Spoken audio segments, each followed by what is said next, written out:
মই আজি বিশেষ দীঘলে ক'বলৈ বিচৰা নাই, কিন্তু আমি গম পাই গৈছো যে আজি মুখ্যমন্ত্ৰী যুক্তিহীন কথা ক'বলৈ আৰম্ভ হৈ গৈছে। কেতিয়াবা ক'ব ৰাজনৈতিক দলে আন্দোলন নকৰে, পিছদিনা আকৌ তেওঁলোকৰ দলে আন্দোলন কৰে, আকৌ মিডিয়া তেওঁলোকৰ ওচৰত যাব, মামা আন্দোলনটো আপোনাৰ দলে কৰিলে। তেতিয়া মামাই কয় নহয় নহয়, আন্দোলন কৰিব নোৱাৰে, সমদল কৰিব পাৰে। এতিয়া আজিতো আমি সমদল কৰিবলৈ ওলাইছো। আজি কি হ'ল? আজি আকৌ সাংবাদিকসকলে তেওঁৰ ওচৰত যাব, আকৌ তেওঁ এই প্ৰশ্নৰ পৰা পলাবলৈ চেষ্টা কৰিব, নতুন কিবা তৰ্ক, নতুন কিবা যুক্তি দিব। ভয় খাইছে,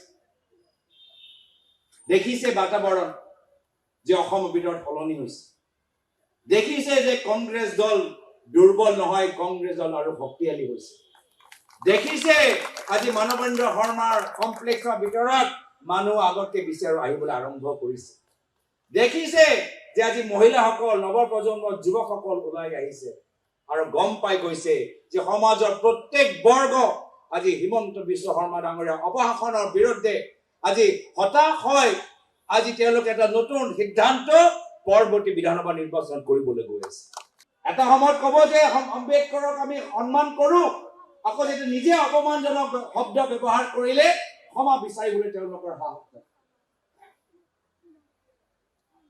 আৰু আটাইতকৈ দুৰ্ভাগ্যজনক কথা যে প্ৰধানমন্ত্ৰী মোদী ডাঙৰীয়া ভোটৰ কাৰণে কিমান তেওঁলোকে বেলেগ বেলেগ নাটক কৰে। আমি দেখিছিলো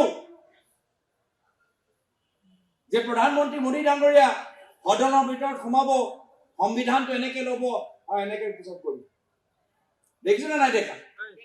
দেখিছো। কিন্তু যেতিয়া অমিত শ্বাহ ডাঙৰীয়া আমাৰ ভাৰতীয় সংবিধানৰ মূল অভিভাৱক আম্বেদকাৰ চাহাবক যেতিয়া অপমান কৰিলে, তেতিয়া মোদী ডাঙৰীয়া অমিত শ্বাহ ডাঙৰীয়াক সমৰ্থন জ্ঞাপন কৰিলে। সেইটোৱেতো নাটক। প্ৰধানমন্ত্ৰী মোদী ডাঙৰীয়া ক'ব লাগিছিল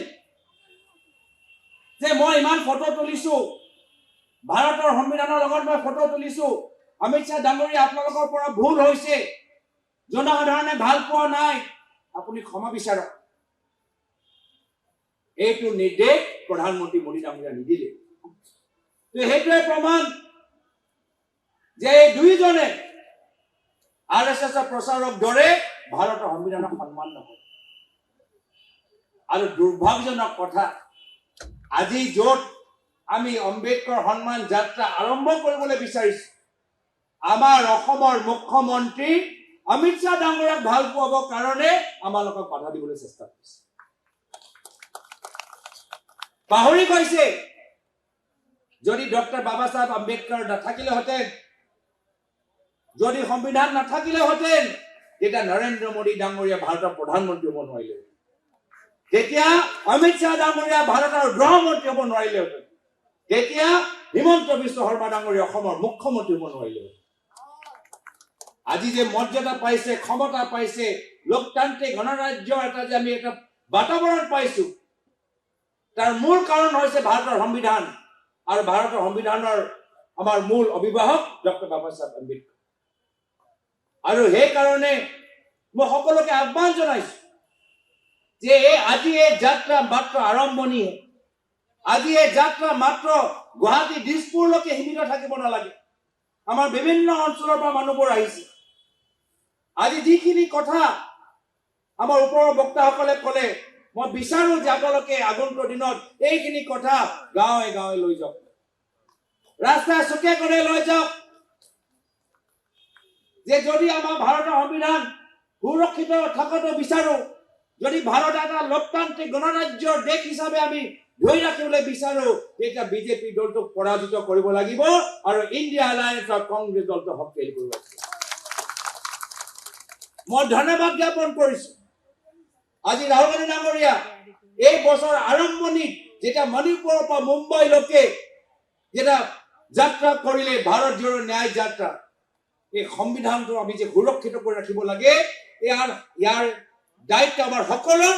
এই কথাখিনি আমাক বুজালে যদি সেই সময়ত ৰাহুল ডাঙৰীয়া সেই যাত্ৰা নকৰিলেহেঁতেন যদি সেই সময়ত ৰাহুল ডাঙৰীয়া আমাৰ সংবিধানৰ গুৰুত্ব আমাক বুজাই নিদিলেহেঁতেন তেতিয়া আমি কেতিয়াও গম নাপালেহেঁতেন যে বিজেপি দলৰ ভিতৰত কি চলি আছে আজি আমি সকলোৱে যে সচেতন হৈছো আমি সকলোৱে যে সজাগ হৈছো তাৰ মূল কাৰণ হৈছে যে ৰাহুল ডাঙৰীয়া এই বছৰ আৰম্ভণিত মণিপুৰ পৰা মুম্বাই ভাৰত জোড়ো ন্যায় যাত্ৰাৰ জৰিয়তে আমাৰ সংবিধানৰ মূল্য পুনৰবাৰ আধুনিক ভাৰতৰ ভিতৰত নতুন আসাম আৰু ডেকা ভাৰতক আমাক বুজাই দিছে আৰু সেইকাৰণে এই যাত্ৰা আমাক অব্যাহত ধৰি ৰাখিব লাগিব আজি আমাৰ দলৰ পৰা 5 গৰাকী নেতা পিছত জিলা উপায়ুক্তক এটা মেমোৰেণ্ডাম দিবগৈ আৰু এই মেমোৰেণ্ডামত স্পষ্ট লিখা আছে গৃহমন্ত্ৰী অমিত শ্বাহ ডাঙৰীয়া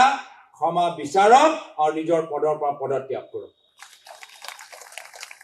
আৰু যেতিয়ালৈকে তেওঁ পদত্যাগ নকৰে আমাৰ এই আন্দোলন চলি থাকিব আমি বাবা সাহেব আম্বেদকৰৰ প্ৰতি যে অপমান হল এই অপমানকে আমি সহ্য নকৰো এইখিনি কথা কৈ মই ইয়াতে নিজৰ সমূহ দেখাৰ সামৰিছো ধন্যবাদ যিকোনো খবৰৰ বাবে যোগাযোগ কৰক 7099017330 লগতে 7099017110 নম্বৰত